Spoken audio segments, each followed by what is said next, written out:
This week on the After Dark podcast, we'll be talking about the real world, Logan's new addiction, and everyone's love of genocide. Come on to the After Dark podcast. The podcast in which Sheriff Anthony does his best to wrangle Konrad through Westworld, one doggone episode at a time. So kick back and grab yourself some Apple Jack, or some Adam's Ale if that's your preferred poison. And get ready for these two wannabe cowboys to ramble the night away. Music was provided by the fantastic Nancy Wyatt and Jared Iscariot. Enjoy the show!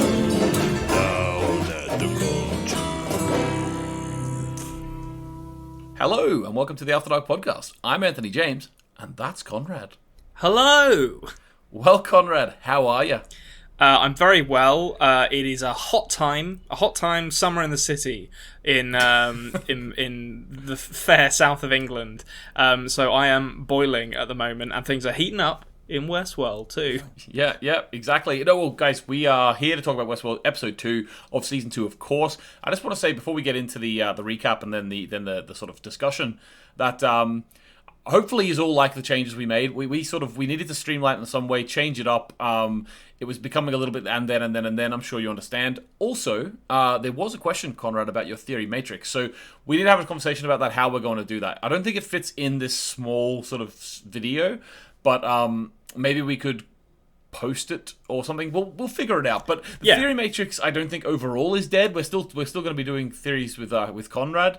But we're just sort of trying to visualize how that's going to fit in the new landscape of the After Dark podcast. Yeah, I think we want to get the way I perceive it is that in each of our episodes of After Dark, there's a solid 40 minutes of comedy gold, and then about half an hour of us just talking about random stuff that isn't necessarily that entertaining. So it's about getting the good stuff, keeping the good stuff, and getting rid of the chaff.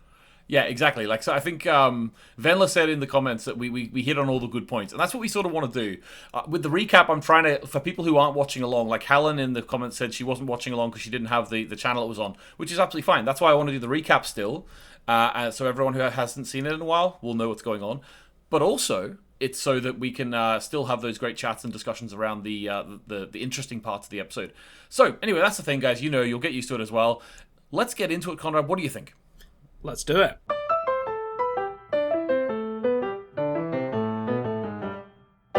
Right.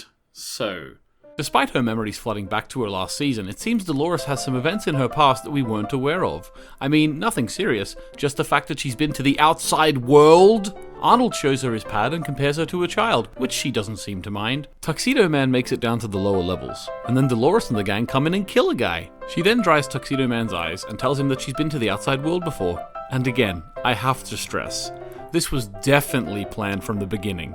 In the past timeline, Logan and Billy are, as always, the best of friends. Billy leaves Logan to it, and it seems to be liaising with representatives of Westworld, who are trying to secure funding from Delos. Logan was told it would be a private demonstration, and it was. So he then started to try and find the host among the crowd. Little did he know, it's just a prank, bro! And they were all hosts, and Logan's like, what? That's not possible, sir. Teddy is shown his dead self and goes berserk. Lawrence is back, hung up by the feet until he's saved by the Man in Black. As usual, the Man in Black asks him for help. Dolores tortures the guy. William wants to use the park for data collection. Dolores tries to recruit Maeve, but she only wants to save her daughter. Dolores kills the Confederados and raises them from the dead, a la the Night King. Logan's on drugs. Giancarlo Esposito makes an appearance, for a moment at least. This game was meant for William, but he must play it alone. William has an awkward moment with his ex, Dolores has an army now, and she wants to commit a genocide. Did I miss anything? Okay, Konrad, so there's some big stuff happening in this episode. I wouldn't say this is a blockbuster of an episode, if I'm going to be honest with you. I'm not going to go ahead of our final thoughts, but I didn't actually think this was that good of an episode, if I'm honest with you. No, there were. I'm gonna jump right in here and say they are. Not so much the wheels are coming off some of their plot lines. I think they are actively pulling the wheels off of some of their plot lines and throwing them into a fire. We'll get to that when we get to it. There's still good stuff in this episode. Don't get me wrong, it's not bad, but there's certainly some things that I want to discuss where it's a bit like, none of this makes sense, and I feel like you're compromising things you did in the first season. Yeah, no, exactly. That's sort of the point I wanted to make as well, is that now, again, like, Konrad and I are very positive people, believe it or not, and we will still find the good in it, no matter what. But in the last episode, there was a couple of, like, retroactive world building things that I liked the addition of them, but I didn't quite like that it didn't sit right with me that the first season, which was such a perfect season of television for me, it was retroactively changed. I didn't really like that. But in this one, in my opinion, the fact that Dolores has been outside of the park before in any capacity, considering how her memories were flooding back to her so much in the first, and that was such a theme of the first season, and not once did that flood to her, or did she remember that? Personally, and now she remembers it all, apparently, you know. And personally, I thought that was the biggest crime of that retrospective change. I really didn't like the fact that Dolores, even the first time I saw this, I don't like that she has left the park before. Yeah, I'm inclined to agree. I think this should have come up in the first season if it had happened, and the fact it didn't. It's a fine line. It's a difficult balancing act if you want to broaden the scope of your world and of the the experiences of your cast. It's a tightrope to walk. It's not always easy, and I don't mind the Milky Brain nut stuff from the first episode. Whatever. That's that. There being 6 parks when Charlotte's made it very clear that they need to get all the information out of this specific park for some reason. That stuff I can let slide. This I was a bit like, I feel like you're compromising this character a little bit, and I felt like they also try to conceal the fact they were doing this behind the fact that they clearly were not able to get Anthony Hopkins back to record voiceover for this episode, because they have Ford talking off screen in the intro, and it doesn't quite. Maybe I'm wrong. Maybe it's just a weird sounding Anthony Hopkins, but it didn't sound quite right to me, which makes me think they got like an impersonator to do this. Does he have a brother? Like Tom Hanks' brother does all of the voices of the Woody toys. Yeah, that's great. That's a job for life right there. That's how you look after your family without just handing them money. Yeah, it's absolutely hilarious. But okay, so that sort of opening with Arnold, it was a little interesting to me. I'm happy with the way that the relationship between Dolores and Arnold ended in the first season. I'm happy with what we were told about it. The fact that it culminated in his death through her hands. It was all told. And now all of a sudden, we're seeing more of Arnold, and we're seeing Arnold taking her to show, his pad, his crib. I don't really get what they're doing. So I think there's one bit in this opening scene. I didn't love this opening scene, but there's one bit that I thought was quite good, which is where he talks about how Dolores and Charlie have quite a lot in common, in that they're kind of the way they perceive the world and sort of questioning the world around them, and a kind of reverence for the world around them. And I think that it works to kind of reinforce the innocence of Dolores' character at this point, but I also think there is a kind of double intention there with what we know of like Bernard and Charlie, the memories of Charlie and Dolores as well, where maybe they're obviously this isn't Bernard at this point, but they're suggesting that maybe Dolores and Charlie are both not real in different ways, and it's about it's asking the audience to consider what actually is real. Maybe I'm reading too much into that, but that was where my mind went when I was watching this scene. Oh, there was definitely an aspect of that about what's real and what's not. Also, Arnold did basically compare her with a child, like saying you're just a child, a little bit patronising, to be honest. A little bit patronising. Let's be honest. Okay, so she's in the real world. We find out that she's in the real world because, well, actually, Arnold didn't want her to take part in this, but they're basically trying to get funding from Delos. And they. So I'm going to be honest with you, Konrad. As much as we want to go off on this episode about the Westworld staff chose the right guy to go after. Logan was the guy to target with this, wasn't he? Yeah, he was wowed by it, and I think that's fair enough. I will also say as well, just before we dive into the Delos stuff, that we've now had Ford himself compare their operation both to Oppenheimer, the guy who helped create the atom bomb, to Mary Shelley's Frankenstein, and now they're getting ready to present Dolores to a big crowd of like journalists and people like she's fucking King Kong. And I just feel like none of them have read these books that they're referencing or read about these people that they're referencing, because it doesn't end well for any of them. But yes, Logan is absolutely the man to go after. I will say for this Logan introduction, this is the best scene in the episode, I think. I really, really like the kind of dramatic irony of you knowing that probably everyone in this room is a host, and seeing Logan be his usual kind of slimy but quite charismatic self, and kind of going through the stages of realizing this. And obviously, we see Angela, who has she been named up until this point? I'm not sure if she has. I'm not sure. I call her Tallulah because that's the actress's name. Okay, yeah. But we get a name for her. We get Mr. Delos, who is played by a guy from Doctor Sleep, who I was very pleased to see. Isn't he one of those like Arikara or whatever they call them, the Native American tribe? I think he might be. Yeah. Yes. So nice to see like a native actor in this. But yeah, this is a great scene, and it's really fun following Logan around as he kind of realizes that he is surrounded by hosts and isn't as smart as he thinks he is. Yeah, I love. He's just like looking around. They're all too human, He says he's hook, line, sinker. This fella. Yeah, absolutely. I thought that was really interesting. I think that when I first watched this, I didn't fully pick up straight away that this was before. Obviously, once they start trying to sell the host to them, it's obvious. But every time I see Logan and William now, I can't help but immediately think of him like slapping the ass of the horse and sending Logan off into the wilderness. Yeah, I've got some thoughts about that, because there's a point in this episode where presumably it takes place after that has happened, and it makes no goddamn sense. What do you mean, like he should be dead?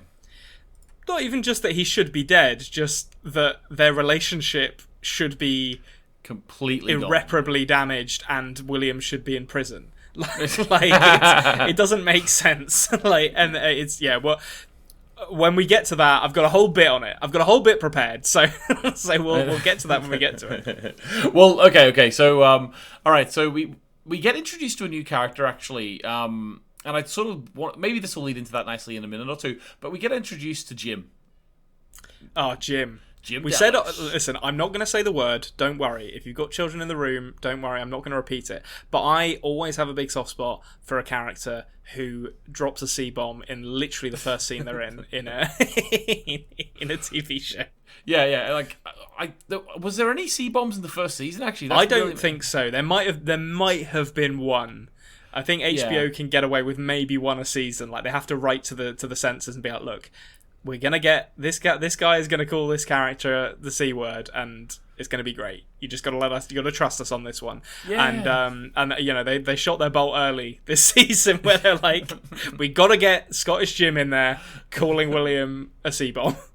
Were you expecting the head of Dallas to be Scottish?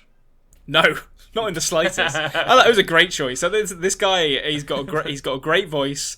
I'm immediately a fan of this character, and it's a shame that, as we find out later, when he coughs while talking to William, in the immutable laws of film and television, that means he's dying. So, I don't expect him to stick around very long.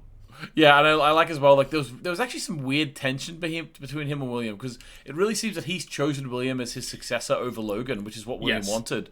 But there's a strange tension in there that he sort of knows it, but he doesn't want to give up on it yet. So there's a moment whenever he coughs and that, he says, like, obviously we'll be optimistic or whatever, and William was like, well, we've got to be realistic, Yeah.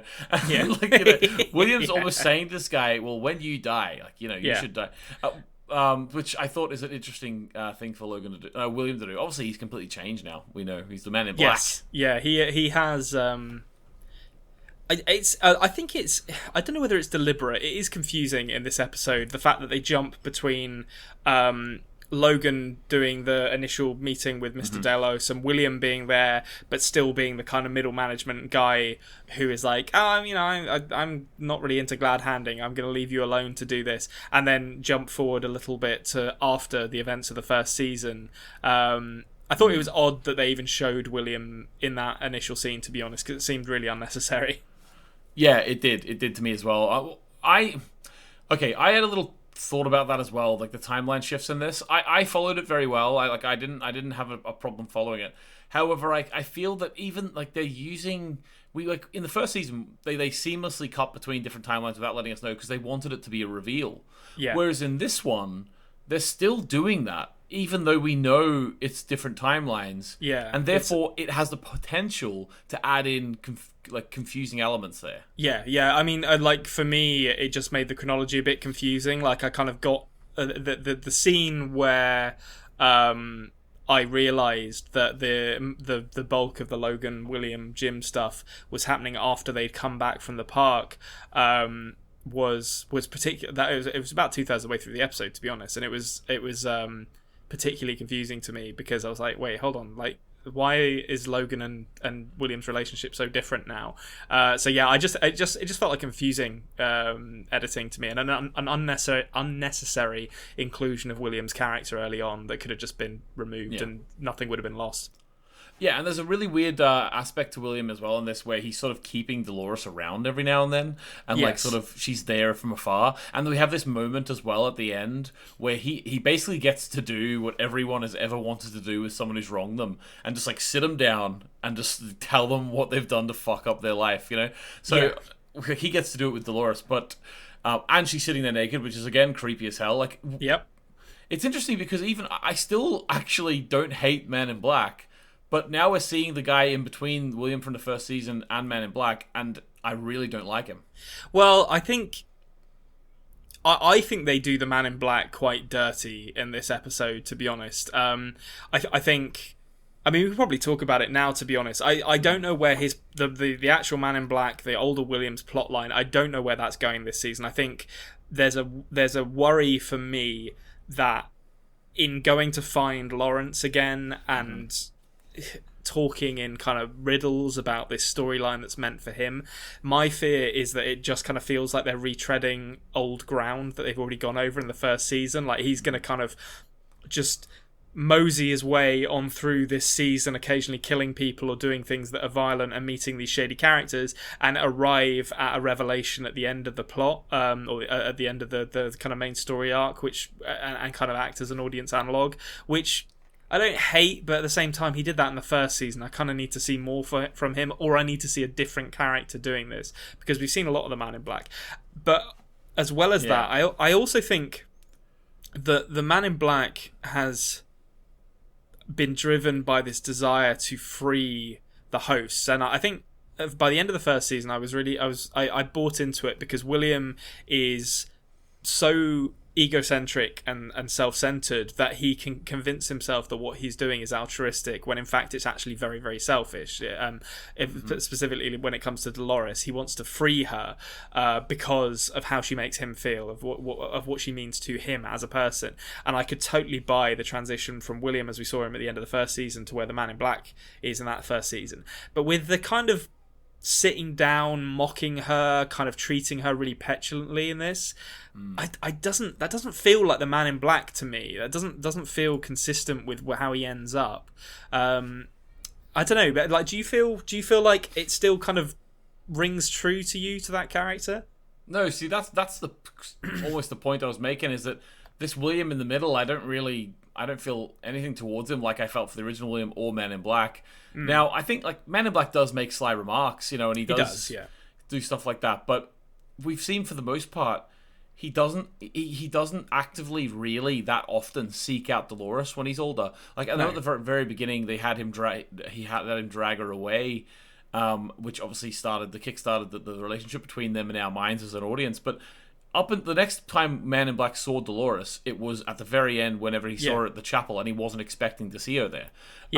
So Dolores is actually not as integral to the Man in Black storyline as William portrays it as. No. It's almost like the Man in Black we saw in the first season had sort of moved past that, whereas now and I fear as well. Like, I've seen the show obviously, so I'm not going to give too much away, but I feel like the fact that Wyatt / Dolores is being billed as like this main sort of antagonist now in the storyline for William, it's sort of making the Dolores aspect the number one thing for the Man in Black again, whereas he's sort of moved past that. You know what I mean? Yeah, I definitely agree with that, and I also think it's important to mention that the Man in Black never really seems to have done anything out of malice. He's very like kind of. He's very. He's playing the game. He's playing the game. I mean, he is playing the game, yeah, and certainly he does things that are horrific. But there's an element of spite to how William addresses Dolores in this episode that I've never really got from the Man in Black's character. And obviously, there's 35 odd years between where William is in this episode and where the Man in Black is later on. So maybe you could make the argument that the Man in Black has just mellowed, but I really like the Man in Black as a character. I think Ed Harris did a great job with him in the first season. So it's a little bit of a shame to see that character just kind of spinning his wheels while the younger version of him kind of undoes a lot of the good work that Ed Harris has done. Yeah, okay, yeah. So I sort of agree with you there. We'll wait and see what happens in the season, obviously. Though we had a special visitor in this storyline. Oh, did we? It's a big budget TV show. We knew this man was going to pop up eventually. He always does. It's Mr.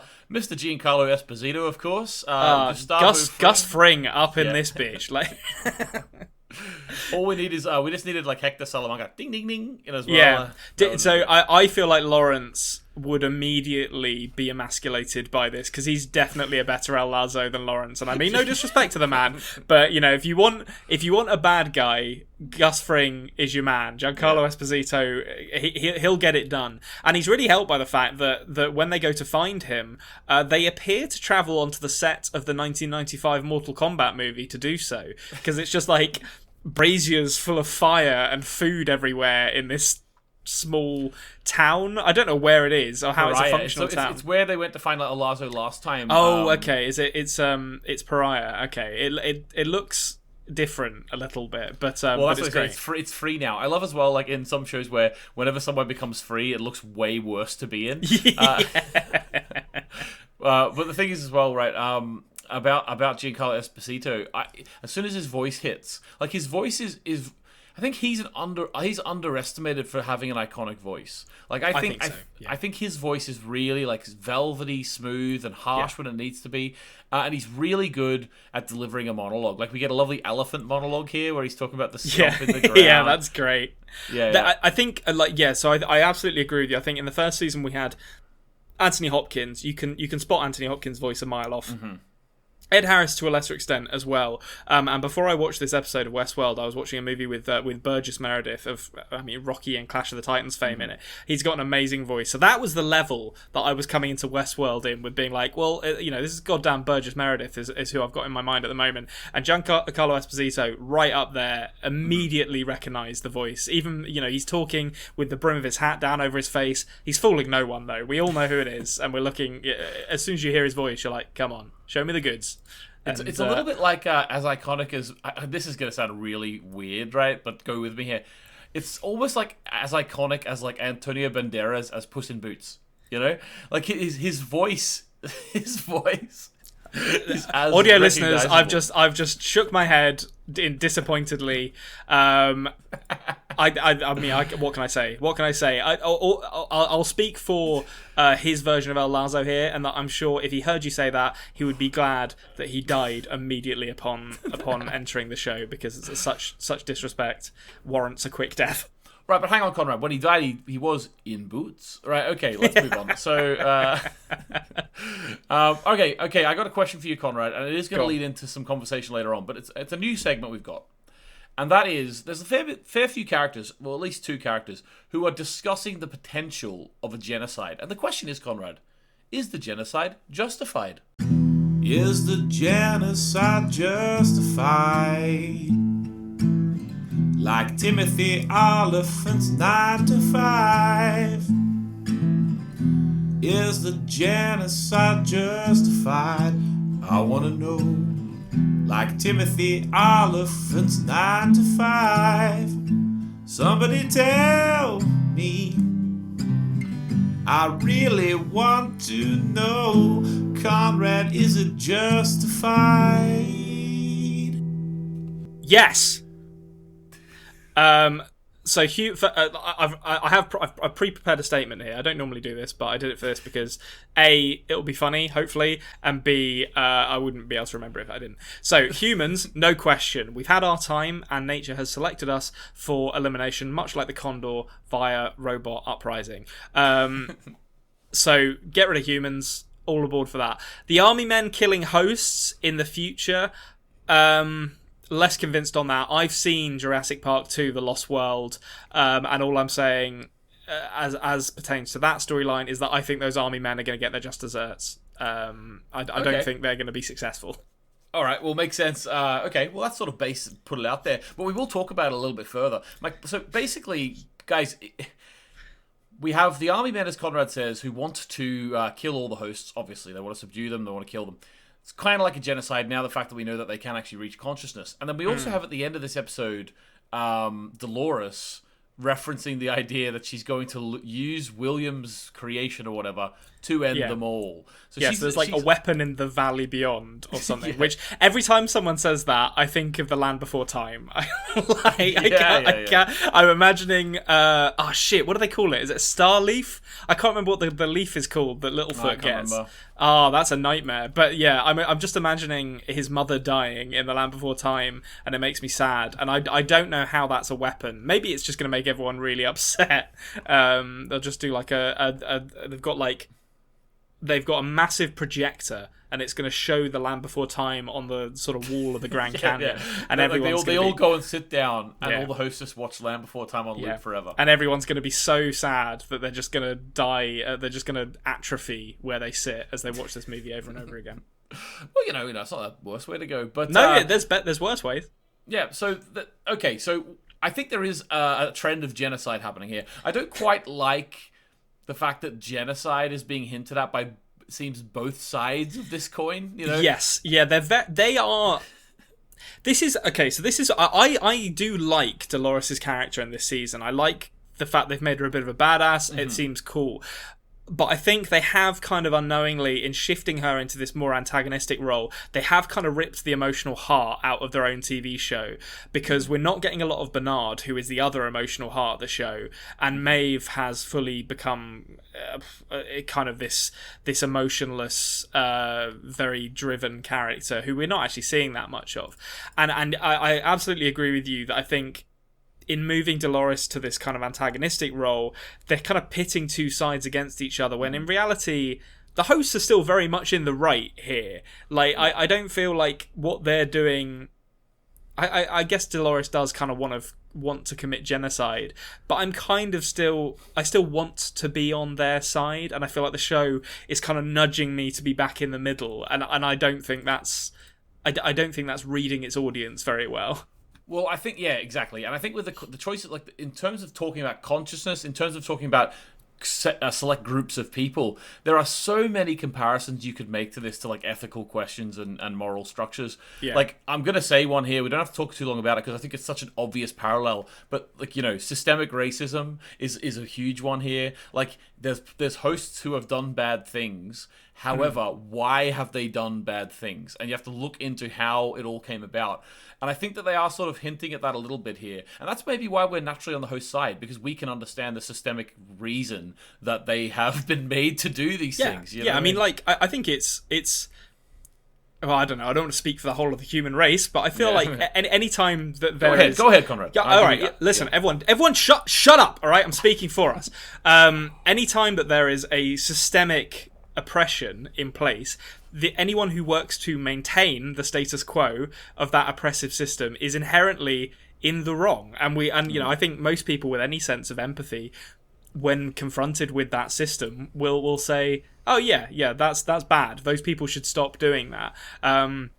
And the way that the people who tend to maintain those systems, as is the case in Westworld, survive and get to perpetuate those systems is by pointing at people who oppose them and saying, yeah, but they're also doing bad stuff. And it's like, yeah, but one of you holds the reins of power and the other one just doesn't like it, and because it's made up of people, occasionally people do bad things. It's not it's not like an apples it's an apples and oranges comparison, unfortunately. And I think that's the case here as well, where they're saying like the humans want to kill the hosts and the hosts want to kill the humans, and it's like, well, yes, okay, that is true.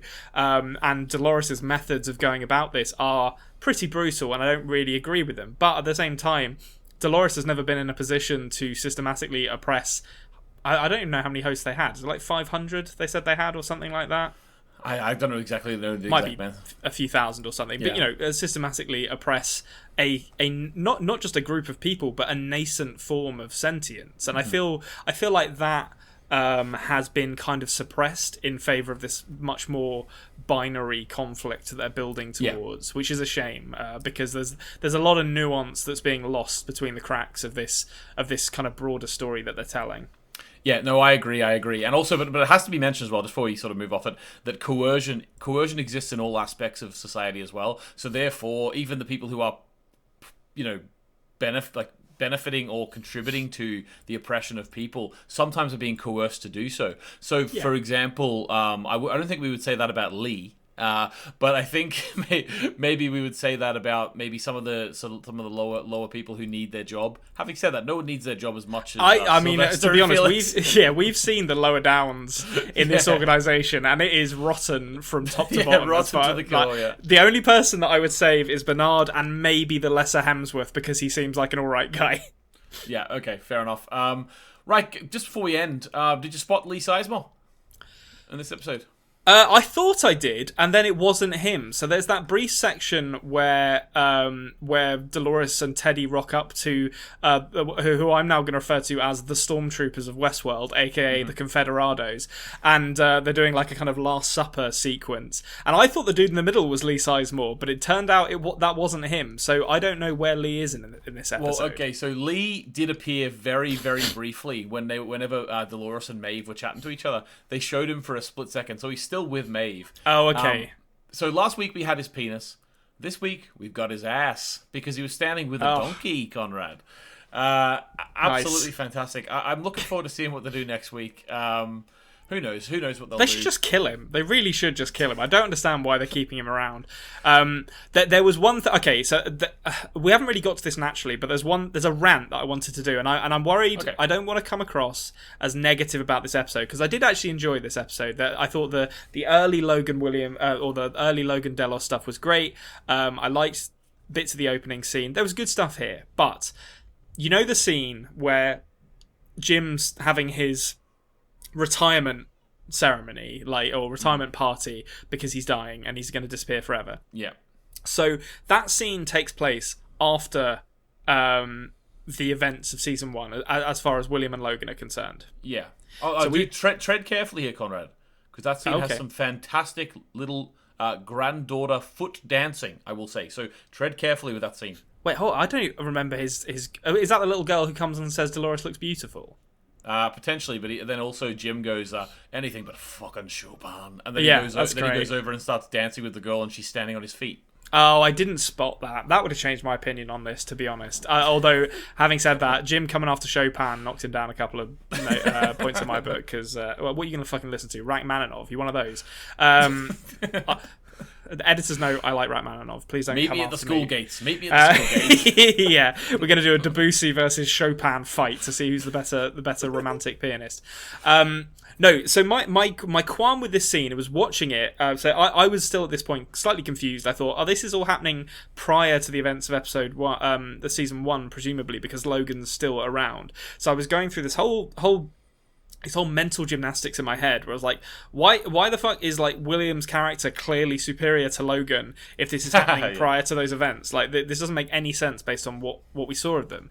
And then it dawned on me, maybe this is happening afterwards, and Logan being implied to be an addict of some kind, we see him injecting drugs into his arm, is as a result of the experience he had at the end of season 1. But I just don't understand what is going on in this relationship now? Like, why isn't William in prison? Why is Logan's dad just like, he tried to murder my son, but, you know, he's also a pretty good businessman, so let's let bygones be bygones. What happens in Vegas stays in Vegas, Konrad. Unfortunately, these people very soon after owned the park, so therefore they just buried it. And unfortunately, that speaks poorly of Jim. It does, because he buried his son being tortured, basically. Who could have possibly predicted that Logan would have had a poor father figure? Yeah. Oh God, Logan, Jesus Christ! But you know, I'm not going to give anything away, but I'm here for a Logan redemption. Like, I'm here. Oh yeah, I can see the arc coming. Come on, Logan. Like, they've done the classic Bret Hart, Stone Cold Steve Austin WrestleMania 13 double turn here, where like Logan's refused to quit. Like, he's the Stone Cold Steve Austin in this situation. He's turning face, and Bret Hart's turning heel right before our very eyes. And I'm very much in for the long haul on Logan's face run. I'm here for it. It's just a real shame that they retroactively changed so much, because if they knew they were going to do this with him, maybe they would have put a character in that could eventually have been Logan in the future. Yeah, or just give it in the first season. Just give him one single redeeming quality, like anything. Like, have a little girl fall over in the street and have him help her up. Like, that's all we needed in that first season, just to be like, you know what? Maybe this Logan's not such a bad guy after all. Rather than having him just have sex with or murder literally everything that he meets in that first season. Yeah, pity doesn't work if there's literally no redeeming qualities in someone. Yeah. Like, there's just nothing that I like about him, which is fine when he's a bad guy, but I hope they don't try and redeem him. Hey Konrad, look who it is. It's only the bloody question of the week. Yeah, the question is, from Christina, weren't there people who knew Arnold and found out he died? That is a really good point. That is a really good point. It's like a kind of company soiree. Like, a shareholder is like, didn't he get shot in the head? And then like, no, this is Bernard. Oh, right. Yeah, or they're literally talking to Bernard, and they're just like, so how did you survive? It's easy, just change my name to Bernard and everything was fine. Bernard's just standing there with like champagne in his hand, like, doesn't look like anything to me. It's like, alright, okay, fine. Moving on then. Absolutely. Arnold. Yeah, that is absolutely a great point, Christina. That is probably the biggest hole that could be blown in this whole show. Yeah, I guess you could, I suppose, if you're being really charitable, you could say maybe Ford kept him away from social functions. But, or you could even say, like, to be really charitable, Ford fired everyone slowly up until the 10 years later when he made Bernard. You know what I mean? Oh, he did like a Dread Pirate Roberts in Princess Bride kind of situation where, like, he fires everyone, brings on a new crew, and then refers to him as Bernard until everyone accepts him as the new Dread Pirate Roberts. Yeah. That works. Yeah. But still has pictures of Arnold around. That's important. Yeah. And also keeps his now widow on retainer to, like, make phone calls to the what the fuck is that about? The ghost of her husband. But also in the first season as well, I'm like, don't get me wrong. Okay, fine. I'm happy with Arnold to have the son Charlie, but in the first season, it never actually fully mentioned, did it? That Arnold had a son called Charlie. It just always mentioned it as Bernard's cornerstone. Yeah. Maybe I'm wrong. Link me if I am, guys. But I honestly don't think in the first season it actually explicitly said that Charlie was also Arnold's child. No, I don't. Yeah, I'm trying to think now. I mean, you can kind of imply it through. Yeah, I mean, it makes sense, but I just don't remember it actually being explicitly stated. Yeah, but I think you're probably right. I can't think of any explicit mentions of Arnold having a son called Charlie either. Thanks very much for watching, guys, and we'll be in episode 3 next week. And I can't wait for it, to be honest with you. And we're going to look forward to that. Support the podcast in the description, and like the video, subscribe, all that sort of stuff. Thank you very much, and goodbye. Goodbye. Thank you for listening. The After Dark podcast has been a Culture Cave production. Please subscribe on audio apps as well as on YouTube at The Culture Cave. Join us next week as Konrad journeys further into the unknown.